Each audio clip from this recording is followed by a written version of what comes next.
여러분, 역대 최고의 영화 하면 뭐가 생각나세요? 여러 기준이 있겠지만 흥행 성적으로 따지면 우선 아바타, 마블, 스타워즈 같은 거대한 IP와 불후의 명작 타이타닉이 1위부터 4위를 차지합니다. 자, 그러나 영화 전문가와 일반 관람객의 별점이 다르듯이 괴리감은 영화 순위에서도 명징하게 나타납니다. 영국 사이트 앤 사운드 잡지는 1952년 이후 매 10년마다 전 세계 영화 전문가들에게 역대 최고의 영화를 뽑게 하는데요. 최근에는 봉준호 감독도 리스트를 제출했다고 하는데 어쨌든 이 잡지가 선정한 역대 영화 순위가 가장 역사도 깊고 공신력이 있다고 해요. 이 잡지가 가장 최근 2022년에 선정한 역대 최고의 영화 순위를 알려드리겠습니다. 두구두구두구두구두구두구두구 1위는 샹탈 아케르만 감독의 장내 갈망, 2위는 알프레드 히치콕 감독의 현기증, 3위는 오스널스 감독의 시민 케인. 와, 정말 이름만 들어도 소름이 돋는 영화들이. 그게 뭔데? 씹다가 네, 사실은 생소한 영화들이죠. 도대체 왜 전문가들은 이 오래된 영화들을 역대 최고로 뽑는 걸까요? 그래서 준비했습니다. 오늘은 이 영화들 중 가장 유명하고 또 역대급 영화에 빠지지 않고 거론되는 알프레드 히치콕 감독의 현기증이 왜 역대급이라고들 하는지 저랑 함께 알아보시죠. 영화를 안 보셨다고요? 괜찮습니다.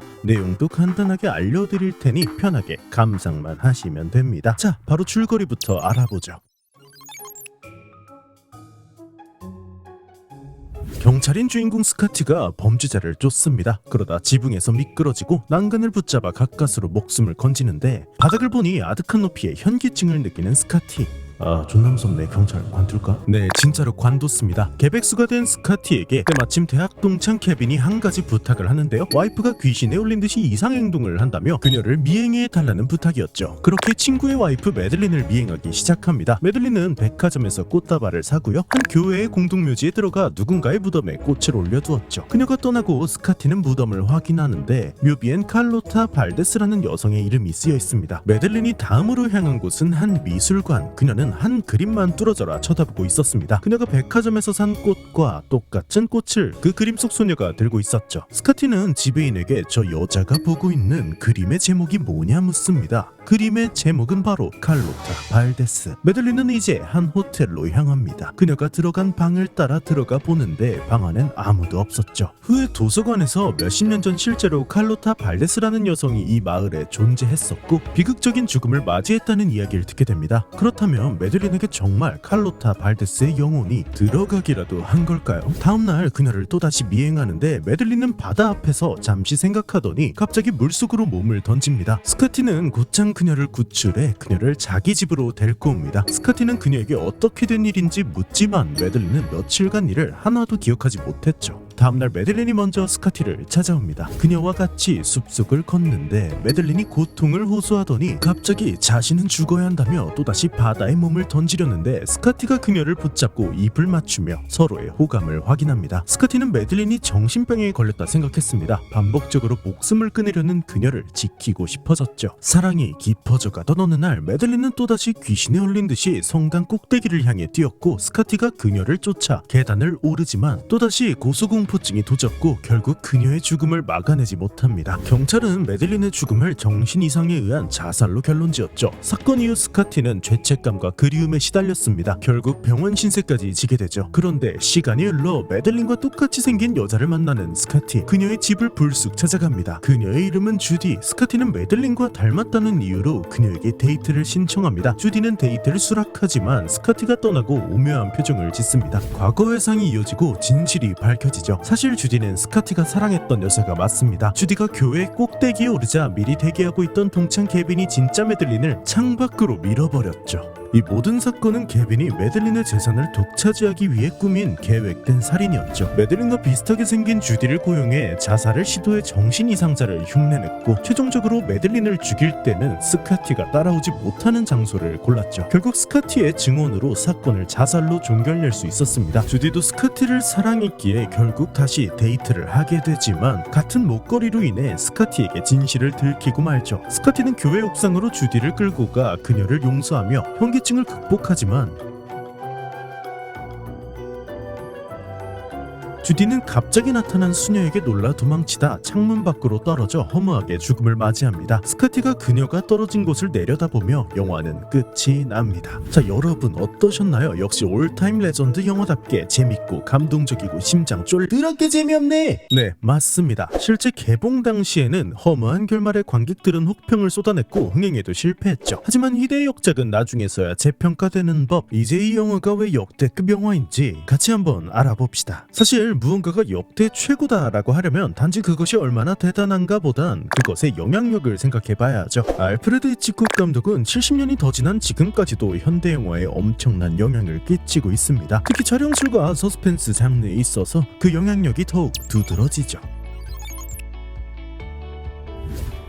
히치콕은 고민이 많았습니다. 주인공의 복잡한 심리 상태를 카메라에 담고 싶었거든요. 그는 고민과 연구 끝에 마침내 새로운 촬영법을 발견합니다. 현기증에선 당시 영화 중 찾아볼 수 없었던 신기한 장면이 보이는데요. 바로 스카티의 고소공포증을 표현한 쇼트입니다. 비명을 지르고 식은땀이 흐르는 주인공을 카메라에 담는 대신 고소공포증을 느끼는 주인공의 시선을 표현했죠. 자세히 보시면 마치 해리포터 학교처럼 계단들이 움직이며 주변부가 왜곡되고 바닥이 멀어집니다. 놀라운 사실은 이 장면들이 특수효과 없이 순수 카메라로만 촬영된 장면이라는 거. 카메라는 이렇게 멀어지면서 렌즈는 이렇게 줌을 당겨주면 영화와 같은 효과를 낼 수 있습니다. 그리고 이 효과를 이 영화에서 이름을 따 현기증 효과라고 부르죠. 이 현기증 효과는 드라마나 영화에서 어렵지 않게 찾아볼 수 있는데요. 스티븐 스필버그 감독의 조스에서 브로디서장이 깜짝 놀라는 장면이나 폴터가이스트에서 주인공과 문 사이 느껴지는 거리감을 표현했죠. 최근에는 가디언즈 오브 갤럭시 2,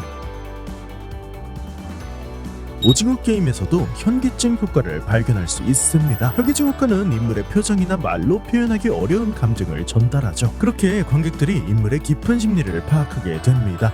다음은 이 드라마 한번 보실게요. 이 장면은 90년대 전설의 드라마 질투의 엔딩 씬으로 유명하죠. 한국 드라마 최초로 360도 촬영 기법이 사용됐습니다. 그 당시 참신하다, 새롭다, 기발하다는 호평을 들었죠. 하지만 히치콕은 이미 40년 전부터 이 효과를 즐겨 사용했습니다. 그 시작은 역시 현기증이었죠. 그 외에도 히치콕은 오버헤드 쇼트, 과감한 이동 쇼트, 크레인샷, 트래킹샷 등 새로운 촬영수를 시도했는데요. 그런 노력에서 히치콕이 얼마나 관객 중심적인 영화를 만들고자 했는지 알 수 있습니다.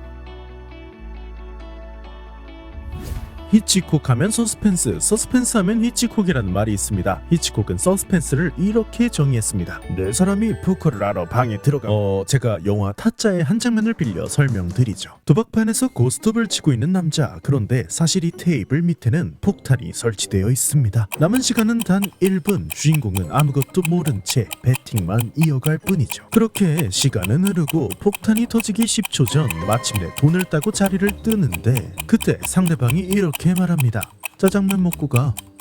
자, 이번에도 비슷한 상황. 하지만 이번 주인공은 폭탄 해체 임무를 받은 특수요원, 테이블 밑에 폭탄을 해체해야 하는 상황이죠. 남은 시간은 똑같이 1분. 티 안 나게 폭탄을 해제하기 위해 한 손으로는 고스톱을 치는데 10초를 남기고 상대방이 하는 말, 동작 그만 밑점팩이냐? 라는 두 개의 시나리오가 있습니다. 여기서 서스펜스는 시나리오 A, 스릴러는 시나리오 B인데요. 둘 다 똑같이 긴장되고 불안하지만 정보량 차이로 두 개를 구분할 수 있습니다. 첫 번째 시나리오의 경우 관객은 폭탄의 존재를 알지만 주인공은 전혀 모르고 있는 상황. 주인공이 위기를 인지 못하는 이 상황에 관객은 불안에 떨게 되죠. 즉, 관객이 주인공보다 더 많은 정보를 알고 있어 불안한 상황. 그때 느끼는 감정이 바로 서스펜스. 두 번째 시나리오처럼 주인공과 관객 모두 같은 위험을 인지하고 있을 땐 스릴러라고 히치콕은 설명합니다.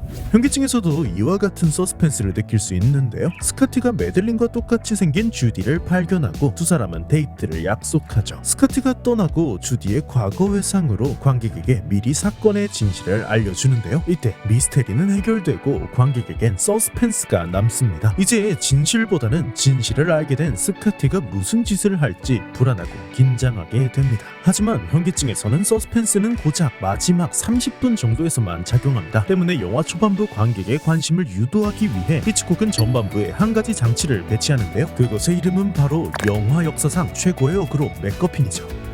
현기증의 초반부에선 스카티가 메들린을 미행하며 그녀가 진짜 칼로타 발데스라는 여자 귀신에 쓰인 것처럼 여러 증거들을 보여줍니다. 하지만 그 의심이나 증거들은 영화와 전혀 상관없는 어그로, 즉 맥거핀일 뿐이었죠. 관객들은 그녀가 정말 귀신이 쓰인 걸까? 그 긴장감과 호기심에 영화에 집중하고 후반부엔 맥거핀이 자연스레 퇴장하면서 서스펜스를 동력으로 영화를 이끌어가죠. 네, 오늘은 이렇게 알프레드 히치콕 감독의 현기증이 왜 위대한 영화인가에 대해 알아보았습니다.